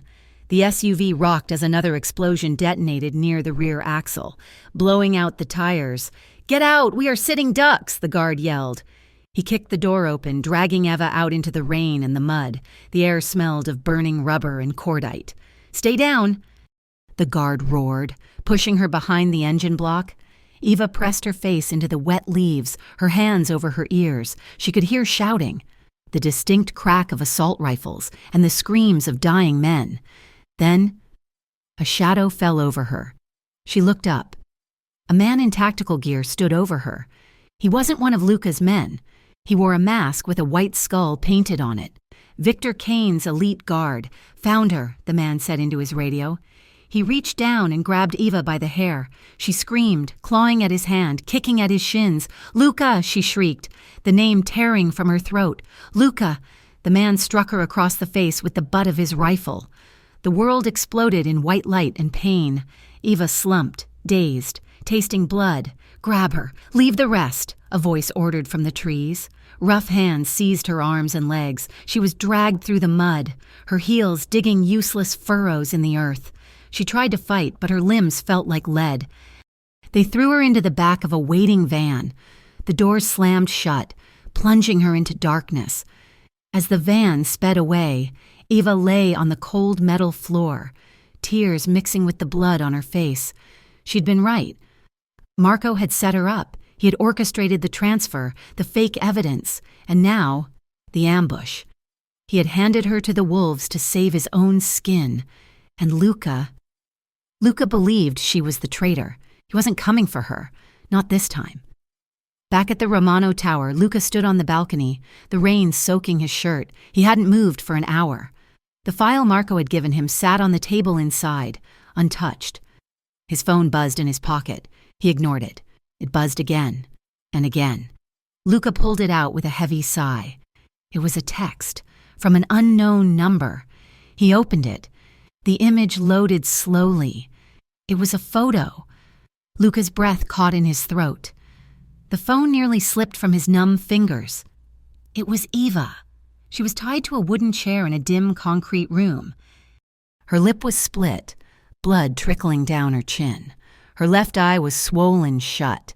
She looked terrified, broken. Below the photo was a message. She screams your name. It is pathetic. The Southside distribution centers, the shipping routes, and the deed to the tower. You have 24 hours to sign them over, or I send her back to you one piece at a time. Bafai. Luca stared at the screen. The world tilted on its axis. The anger, the suspicion, the doubt, it all evaporated in a single, agonizing heartbeat. She wasn't the leak. If she were the leak, she would be celebrating with Victor. She wouldn't be tied to a chair. She wouldn't be bleeding. A sound escaped Luca's throat, a raw, animal noise of grief and rage. He gripped the phone so hard the screen cracked under his thumb. His hands were shaking violently. He had sent her there. He had put her in that car. He had handed her to them. Marco. The name tasted like bile. Marco had presented the evidence. Marco had pushed for her removal. Marco had known the route to the safe house. Ava's words echoed in his mind. Check the authorization keys. Luca turned and sprinted back inside. He practically leaped over the sofa to get to his laptop. He typed furiously, his wet fingers slipping on the keys. He pulled up the ledger. He pulled up the Cayman transfers. Key ID, M. DeLuca. Luca stopped breathing. He stared at the screen, the blue light reflecting in his eyes. It was true. All of it. His best friend, his brother, the man he had protected since childhood, the man he had just chosen over the woman he loved. Marco had betrayed him. Marco had sold Ava to Victor Kane. Luca stood up slowly. The shaking in his hands stopped. A cold, deadly calm settled over him, a terrifying stillness that was far worse than his rage. He walked to the wall safe hidden behind a painting. He punched in the code. The door swung open. He took out 2 heavy, black semi-automatic pistols. He checked the magazines. Full. He racked the slides. He put on his shoulder holster. He put on a fresh jacket. He picked up his phone and dialed a number. Gather the men, Luca said, his voice void of all humanity. Not Marco's crew, only the loyalists. Meet me at the shipyard. Boss? The voice on the other end asked, confused. What is the plan? We are going to war, Luca said, and we are going to burn everything Victor Kane owns to the ground. He hung up. He looked at the cracked screen of his phone, at Eva's bruised face one last time. I am coming, he whispered to the silence. He turned and walked out of the penthouse. He didn't look back. The man who had hesitated in the office was gone. The man who had doubted was gone. All that was left was the monster of Greyhurst, and he was coming for blood. The image of Ava, battered and bound to a chair, burned behind Luca Romano's eyelids every time he blinked. It was a brand of failure, a searing testament to the mistake he had made in trusting logic over instinct. He had sent her away. He had put her in that car. He had handed her to the wolves because he was too afraid to admit that the woman who had once tried to kill him was now the only thing keeping him alive. Guilt was a useless emotion in Greyhurst. It did not stop bullets, and it did not pay ransoms. Luca took that guilt and compressed it into a cold, dense diamond of rage. He stood in the center of the underground armory beneath the shipyard, surrounded by his most loyal soldiers. These were men who had served his father, men who did not ask questions when the order was given to burn the city down. But they were not enough. Victor Kane had an army, and he was dug in. "Get me the phone," Luca ordered, his voice sounding like grinding stones. He spent the next hour making calls that no Romano had made in a decade. He called the Jamaican syndicates who controlled the west side. He called the biker gangs who ran guns through the mountains. He offered them territory. He offered them percentages of the shipping lanes. He stripped parts of his own empire away, carving off pieces of his legacy to buy the one thing that mattered. He bought an army. Marco De Luca stood by the metal table where the blueprints of the city were spread out. He looked pale, his movements jerky and overly energetic. "We hit them hard here," Marco said, stabbing a finger at a warehouse district on the map. "We draw their fire. Then a second team goes in through the sewers." Luca looked at the map. He looked at Marco. There was a desperate sheen of sweat on Marco's upper lip. "That is a diversion," Luca said, his tone clipped. "I do not want a diversion. I want Eva. We need to thin their ranks." "Luca," Marco argued, his voice pitching higher, "if we just storm the main facility, they will kill her before we get through the door." "And how do you know she is at the main facility?" Luca asked softly. Marco froze. He swallowed hard. "It is the only place big enough to hold a hostage of her value. It is obvious." Luca stared at him for a beat too long. The logic was sound, but the certainty in Marco's voice sat wrong in Luca's gut. It was too precise. But there was no time to pull the thread. Every second he wasted doubting Marco was a second Eva remained in Victor's hands. "Fine," Luca said, turning away. "We hit the chemical plant on the outskirts, but we do not use the sewers. We go through the front wall." "Through the wall?" Marco asked. "We're not sneaking in." "Marco," Luca said, checking the slide on his pistol, "we are knocking the door down." The air in the abandoned chemical plant tasted of rust and stale water. Eva Hart sat in the center of a cavernous room, her wrists zip-tied to the arms of a heavy steel chair. Her face throbbed where the guard had struck her, and her left eye was swelling shut, blurring her vision. But her mind was clear. Terrifyingly clear. Victor Kane paced in front of her, his footsteps echoing on the concrete. He was a handsome man in a serpentine way, wearing a suit that cost more than Eva had made in her entire life. "He's not coming, you know," Victor said, pausing to light a cigarette. The smoke drifted toward her, acrid and gray. "He will come," Eva rasped, her throat dry. Victor laughed, a dry, humorless sound. "Luca Romano is a businessman. Darling, he calculates risk. You are a bad investment. You are a liability. Why do you think he sent you away in that convoy? He was cleaning house. He was protecting me," Eva said, though the doubt gnawed at her heart. "He was discarding you," Victor corrected, leaning down until his face was inches from hers. "And do you want to know the best part? He did not even make the decision alone. His precious Marco helped him." Eva went still. "Marco? Marco De Luca knows what is best for the family," Victor whispered, his eyes gleaming with malice. "He knows that you are a weakness. Luca might have a soft spot for a pretty face, but Marco understands that, in this world, you choose your brother, or you choose the girl. You never get to keep both." He straightened up, checking his watch. "I gave him an ultimatum, 24 hours, but I think we both know Luca. He will use that time to secure his assets, not to save you." Victor turned to the guard standing by the door. "Watch her. If she makes a sound, break a finger." Victor walked out, the heavy metal door clanging shut behind him. Eva was alone with the guard. He was a large man, bored and careless. He sat on a crate 10 feet away, reading a magazine, his rifle leaning against the wall. Eva took a breath. She looked around the room. It was an old storage closet for the plant. Shelves lined the walls, filled with rusted tools and discarded containers. Her eyes landed on a plastic jug on the bottom shelf, just within reach of her foot if she stretched.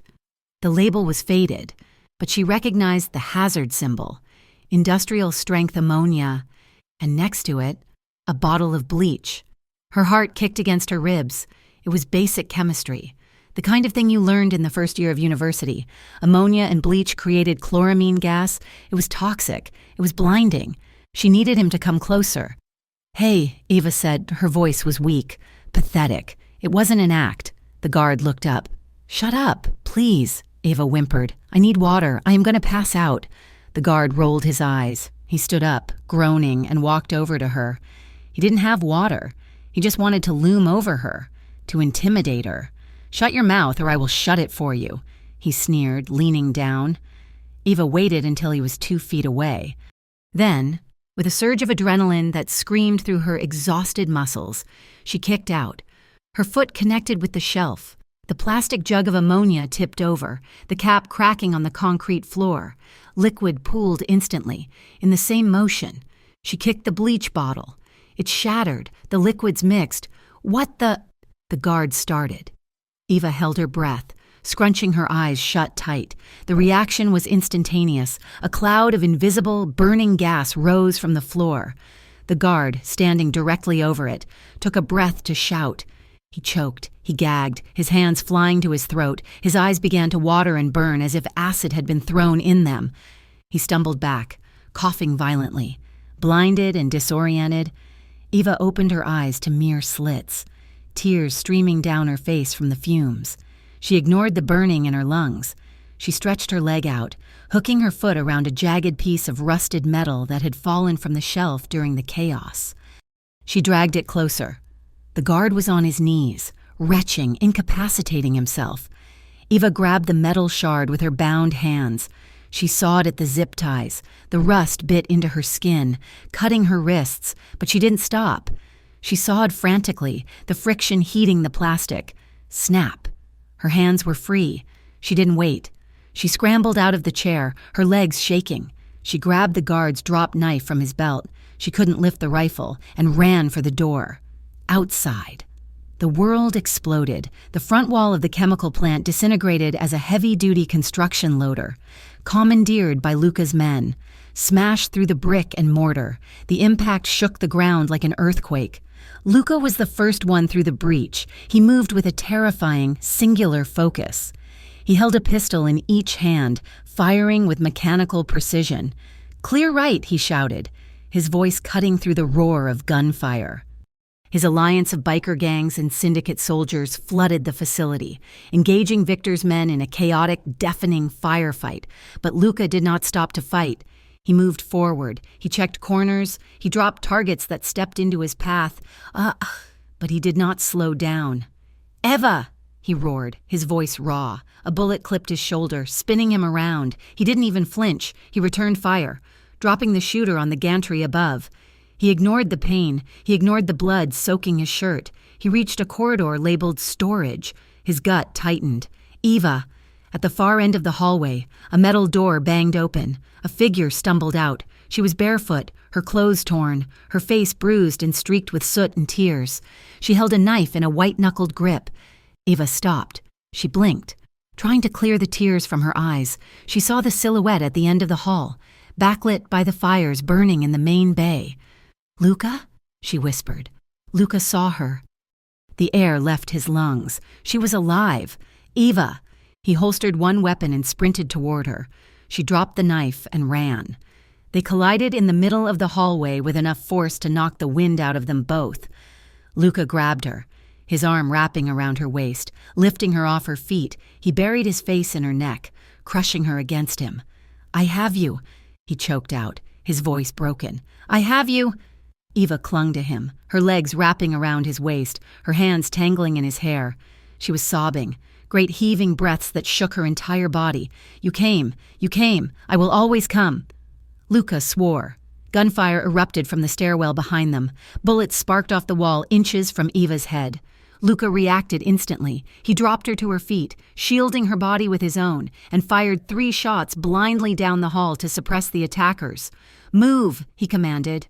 He grabbed her hand and dragged her into a small utility room, kicking the door shut and shoving a heavy cabinet in front of it. The room was dark, smelling of dust and oil. The sounds of the battle outside were muffled, distant. Luca spun around and grabbed Eva again. He pinned her against the wall, his hands framing her face. He looked at her, really looked at her, checking every bruise, every cut. "Did they hurt you?" he demanded, his thumbs brushing the tears from her cheeks. His hands were shaking. The monster of Greyhurst was trembling. "I am okay," Eva gasped, reaching up to clutch his shirt. "Luca, I am okay." Luca let out a shuddering breath. He pressed his forehead against hers, their noses brushing. He closed his eyes, inhaling the scent of her, sweat, chemicals, and the sweetness that was just her. "I thought I lost you," he whispered, the confession torn from his soul. "When I saw that photo, I died. Eva, I died." Eva opened her eyes. She saw the agony in his face, the love that stripped him bare. "I am here," she said fiercely. "I am right here." She reached up and pulled his head down. Their lips met in a kiss that was not gentle. It was desperate. It was a reclaiming. Luca groaned, his mouth devouring hers, his tongue sweeping into her mouth as if he could breathe life back into himself through her. Eva met him with equal force, her fingers digging into his shoulders, pulling him closer, needing to feel the solid reality of him against her. For a minute, the war didn't exist. Victor Kane didn't exist. There was only the heat of their bodies, the ragged sound of their breathing, and the taste of blood and salt. It was a kiss that said everything they had been too afraid to say. "I love you. I need you. Do not leave me." Luca pulled back, breathless, his forehead resting against hers again. "We have to go," he said, his voice rough. "We have to finish this." Eva nodded, her chest heaving. She was terrified, but she wasn't paralyzed. Not anymore. She took a breath and stepped back. "I am ready." Luca kissed her once more, hard and quick, then turned to the door.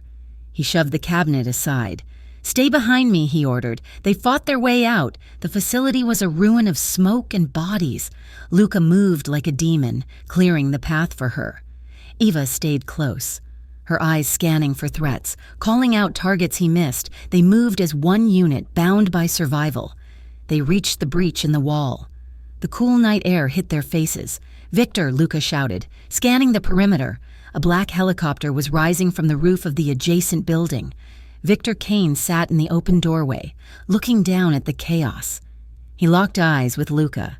He smiled, a cold, promising smile, and saluted mockingly before the chopper banked away into the darkness. "He's getting away," Eva cried. "Let him go," Luca said, watching the aircraft disappear. "He has nowhere to run." "I have taken his city." He turned to Eva, holstering his weapon. He reached out and pulled her to his side, keeping her tucked under his arm as his men secured the perimeter. "Let us go home," he said. The temporary hideout was a safe house in the old garment district, a loft with reinforced doors and blacked-out windows. It was quiet now. The wounded were being tended to. The adrenaline was fading, leaving behind a cold, hard clarity. Luca sat at a table, a bottle of water in his hand. Eva sat beside him, a medic finishing the bandages on her wrists. Luca was staring at the wall, his mind replaying the last 48 hours. Something was wrong. "Bring me the map," Luca said to one of his lieutenants. The man brought the map of the convoy route, the one Eva had been taken from. Luca traced the line with his finger. "We changed the route 3 times, he murmured. The final decision was made 10 minutes before departure. He looked up at Eva.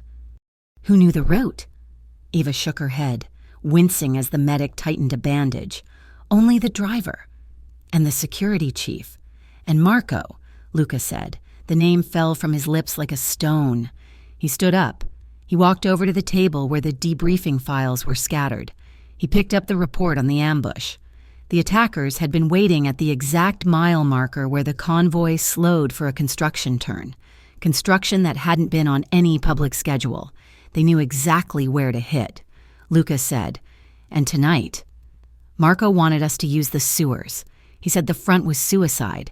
If we had used the sewers," Eva said quietly, her voice chilling, "we would have come up right under the main vats. If Victor had dumped the chemicals, we would have drowned in acid," Luca finished. The silence in the room was absolute. The truth was no longer a suspicion. It was a fact, cold and undeniable. "Where is Marco?" Luca asked, his voice very soft. "He is in the back room," the lieutenant said. "He is waiting for the debrief. Clear the room," Luca ordered. "Everyone, leave us." The men filed out. Eva stood up to leave, but Luca caught her hand. "Stay," he said. "You earned the right to see this." Marco walked in a moment later. He looked disheveled, frantic. He was smiling, but his eyes were darting around the room. "Luca, you did it!" Marco exclaimed, moving to embrace him. "I heard you got her out. That is a miracle. Brother, a miracle." Luca did not move. He did not raise his arms. He let Marco hug a statue. Marco pulled back, sensing the chill. "What is it? You should be celebrating." "We hurt Victor bad tonight, did we?" Luca asked. "Or did we just trim the fat for him?" Marco frowned. "What are you talking about?" Luca walked to the table and picked up the convoy map. He held it up. "How did Victor find the convoy?" "Marco?" Marco shrugged, his smile faltering. "I do not know."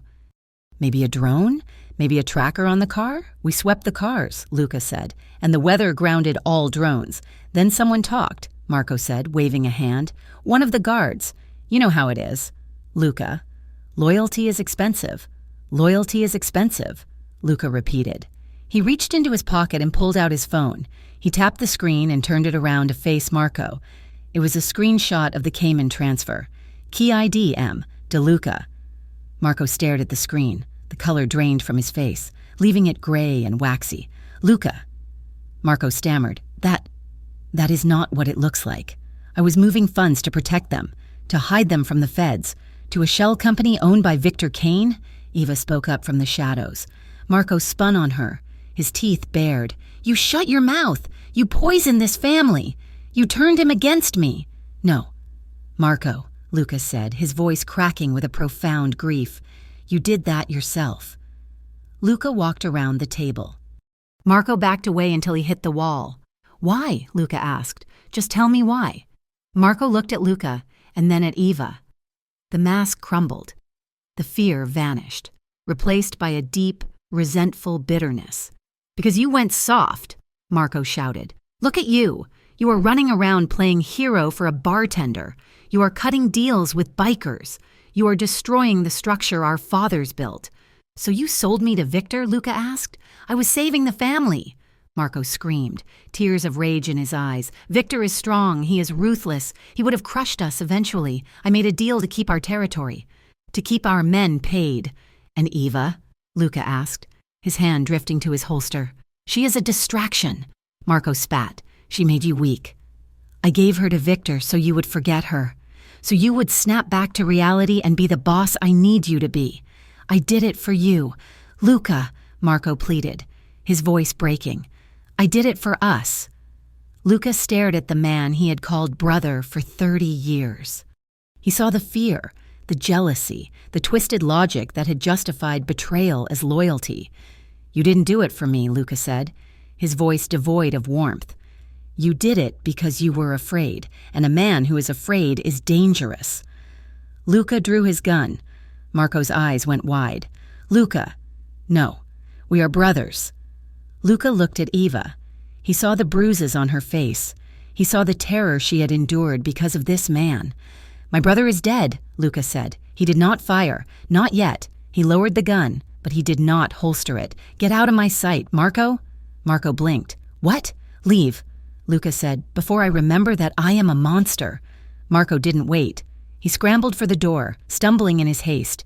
He threw one last look at Luca, a look of hatred and shame, and then he was gone. Luca stood in the silence, his chest heaving. He felt like he had just cut off his own limb. Eva walked over to him. She didn't say anything. She just wrapped her arms around his waist and laid her head on his chest. Luca dropped the gun on the table. He wrapped his arms around her, burying his face in her hair. He held her tight, trying to fill the hole Marco had left with the warmth of the woman he had saved. But he knew it wasn't over.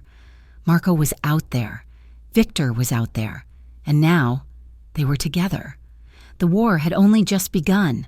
The message had been sent. The location was set. It was the end of the line, one way or another. The old naval shipyard lay on the rusted edge of Greyhurst like a graveyard for giants.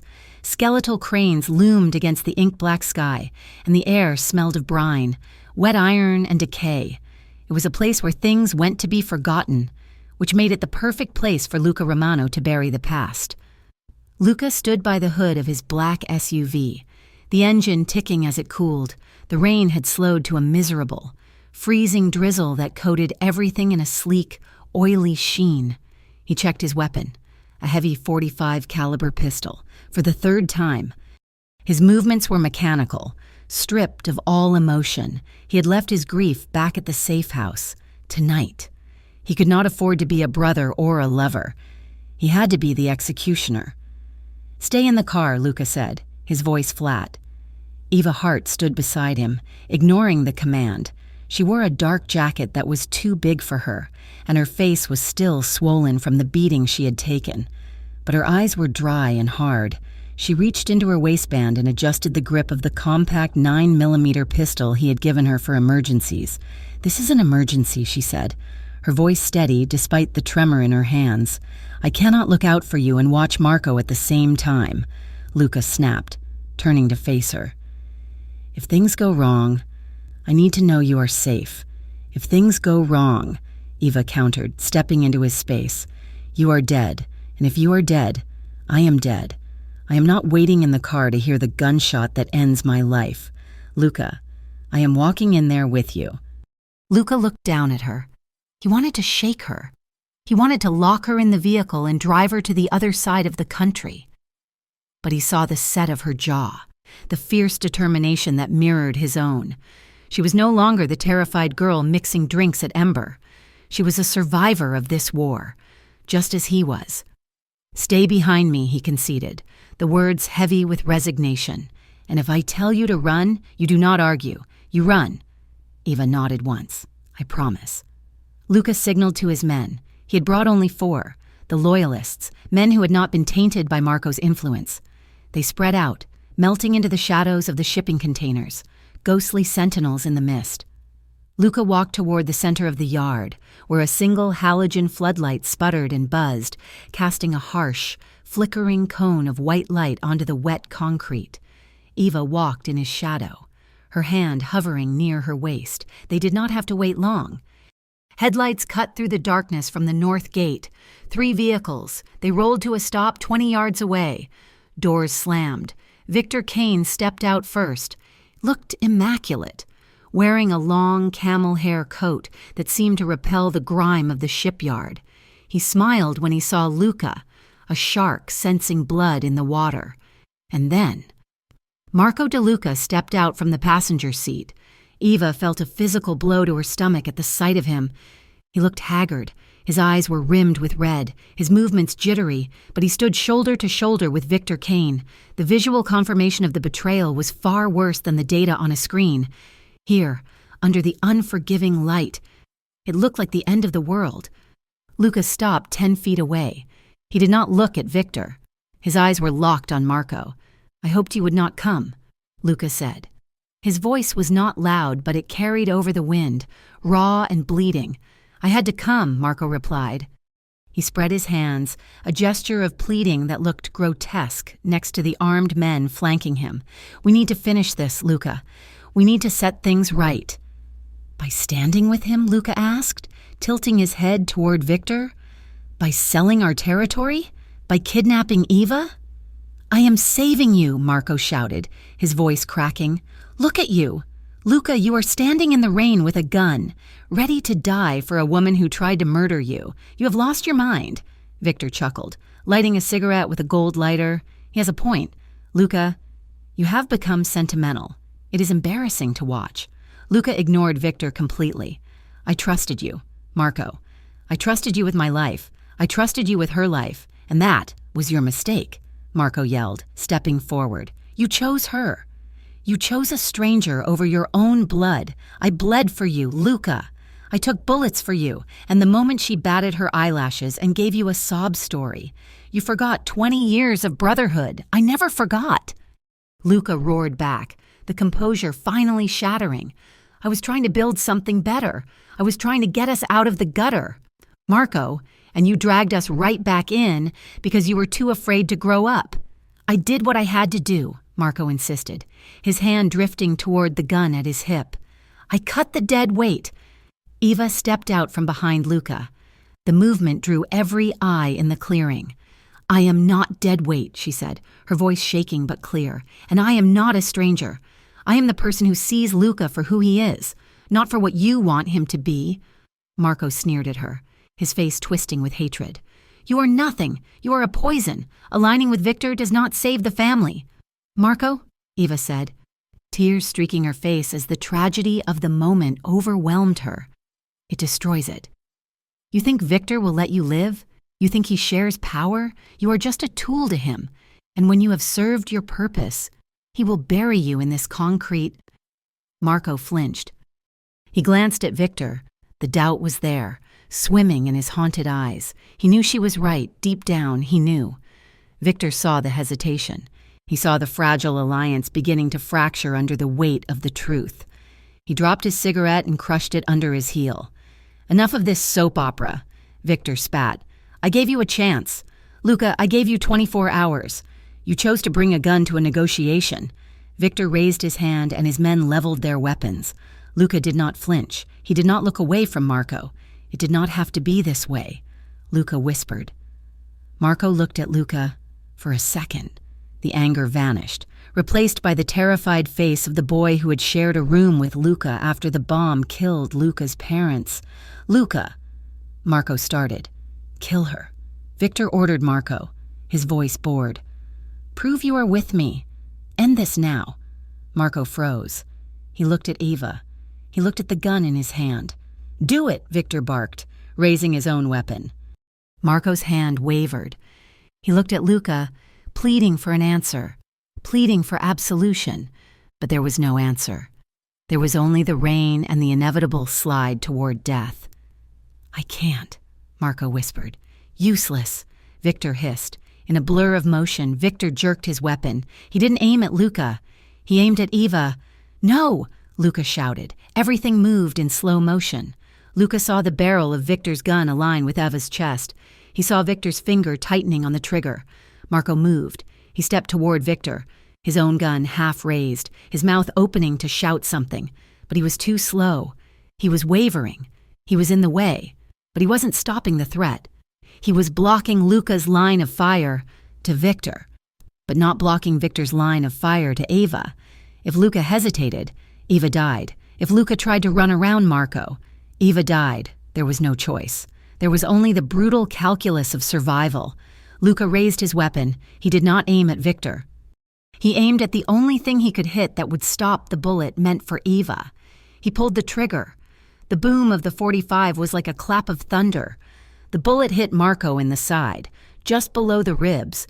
The impact spun him around violently, knocking him off balance and slamming him into Victor. Victor's shot went wide, sparking harmlessly off a shipping container. Marco collapsed, his body disrupting the formation, creating chaos. Eva screamed, diving for the cover of a rusted forklift. Luca didn't pause. He didn't scream. He pivoted, using the split second of confusion he had bought with his best friend's blood. He shifted his aim to Victor, who was shoving Marco's falling body away, cursing. Luca fired twice. Double tap, the center mass. Victor Kane stiffened. The arrogance vanished from his face, replaced by a look of profound surprise. He crumbled backward, hitting the wet pavement with a wet slap. Gunfire erupted from all sides. Victor's men opened fire, and Luca's loyalists answered from the shadows, the air filled with the deafening crack of rifles and the whine of ricochets. Luca dropped to one knee, firing at the muzzle flashes near the cars. Eva, from behind the forklift, saw a gunman flanking Luca. She raised the gun he had given her. Her hands were shaking uncontrollably. She gripped the weapon with both hands, aimed, and squeezed her eyes shut as she pulled the trigger. The gun kicked hard. She opened her eyes. The gunman stumbled and fell, clutching his leg. "Luca!" Eva screamed. "Clear!" one of Luca's men shouted. "They are running, without their leader." Victor's mercenaries had no reason to die. They scrambled into the remaining cars, tires spinning on the slick concrete as they fled into the night. Silence rushed back into the shipyard, heavy and suffocating. Luca did not chase them. He stood up, dropping his gun into the mud. He ran. Marco. He skidded to his knees beside the fallen body of his friend. Marco was lying on his back, the rain washing the blood from his shirt as fast as it pumped out of him. His eyes were wide, staring up at the flickering floodlight. "Luca!" Marco wheezed, bubbles of red forming on his lips. "I am here!" Luca choked out, gathering Marco into his arms. "I am here! Brother!" He pressed his hand over the wound, trying to staunch the flow, but the damage was catastrophic. The bullet, Luca's bullet, had torn through everything. Eva fell to her knees on the other side, her hands hovering, useless and trembling. She was crying. Silent tears that mixed with the rain. "You shot me," Marco whispered, a faint smile touching his lips. "You actually shot me." "I had to," Luca sobbed, his composure gone, replaced by the wailing grief of a child. He was going to kill her. "Marco, I had to." Marco coughed, his body convulsing. "I know, I was too slow. I always was." "Too slow?" Marco looked at Eva. His gaze was cloudy, fading. "He chose you," Marco whispered to her. "He really chose you. He chose us," Eva said, gripping Marco's cold hand. "He chose life." "Marco." Marco looked back at Luca. His eyes were losing focus. "I thought I was saving you." "Luca," Marco murmured, his voice barely audible over the rain. "I thought if I got rid of her, we could go back to how it was, just us against the world." "We can't go back," Luca whispered, rocking him gently. "We never could. I destroyed it," Marco breathed. "The only family I had—" Marco's breath hitched. He squeezed Luca's hand one last time, a weak, fluttering grip. Then he exhaled a long, rattling breath, and his eyes fixed on the darkness above. "Marco?" Luca said. "Marco!" There was no answer. Luca bent forward, pressing his forehead against Marco's chest. A scream tore from his throat, a primal sound of agony that echoed off the steel containers. He sat there in the mud and the blood, holding the body of the man who had been his brother, the man he had loved, and the man he had killed. Eva moved closer. She wrapped her arms around Luca's shoulders, pressing her face into his wet back. She didn't speak. She didn't try to offer platitudes. She just held him, anchoring him to the earth as his world shattered. 6 months later, the fall in Greyhurst was usually gray and bitter, but 50 miles north, near the border of the state, the leaves turned a brilliant, fiery gold. The house was small. It was a craftsman bungalow with a peeling white porch and a roof that needed patching. It sat at the end of a dirt road, surrounded by dense woods and the quiet hum of nature. There were no security cameras. There were no guards in black suits. Luca Romano stood on the porch, watching the rain fall. He wore a flannel shirt and jeans, his hands rough from chopping wood. He looked different. The sharp, predatory edge was gone, replaced by a weary stillness. He had aged 10 years in 6 months. After the shipyard, he had done the unthinkable. He had dissolved the organization.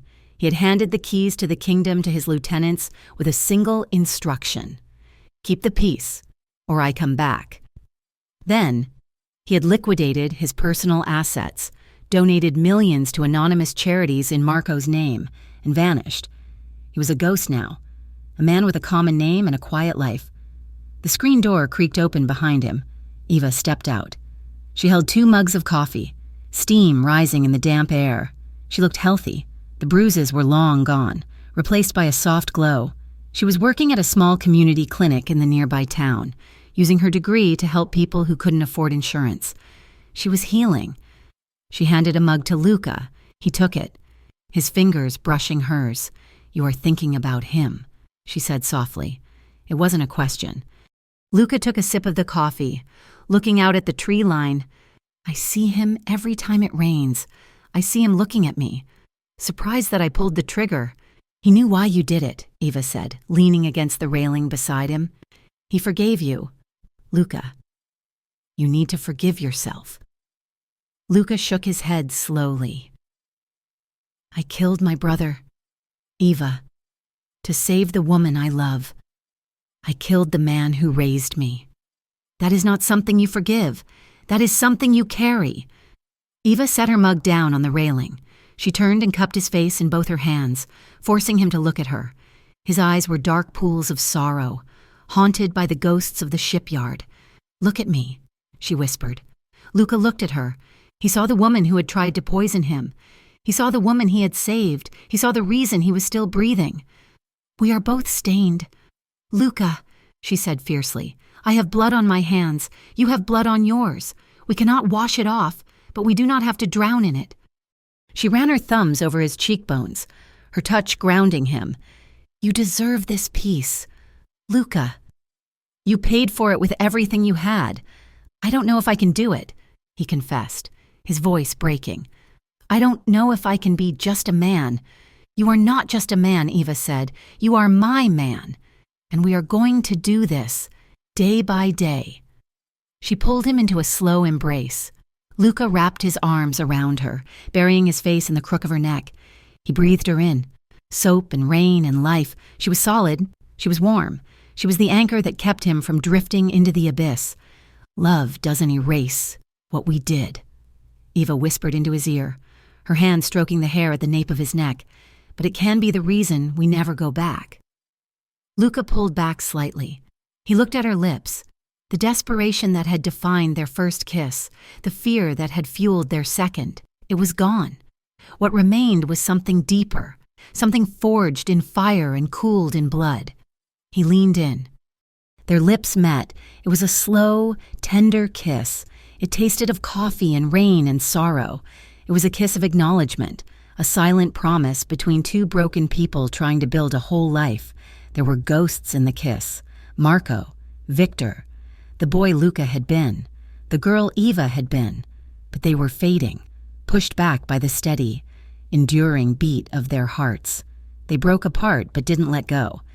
They stood on the porch of their modest home, swaying slightly in the quiet rhythm of the rain, facing the uncertain future together, bound by love and the weight of everything it cost. Thank you so much for listening to this story. I hope you enjoyed the journey of Luca and Eva as much as I enjoyed writing it. It has been an emotional ride from the first poisoned drink to this final, quiet moment in the rain. I would love to know where you are listening from today. Please leave a comment down below sharing your city or country, and let me know your thoughts on the ending. Did Luca make the right choice? If you enjoyed this story, please make sure to subscribe to the Mafia Romance Stories channel so you never miss an episode. We have many more passionate, intense, and emotional stories coming your way. Thank you for your support, and I will see you in the next story.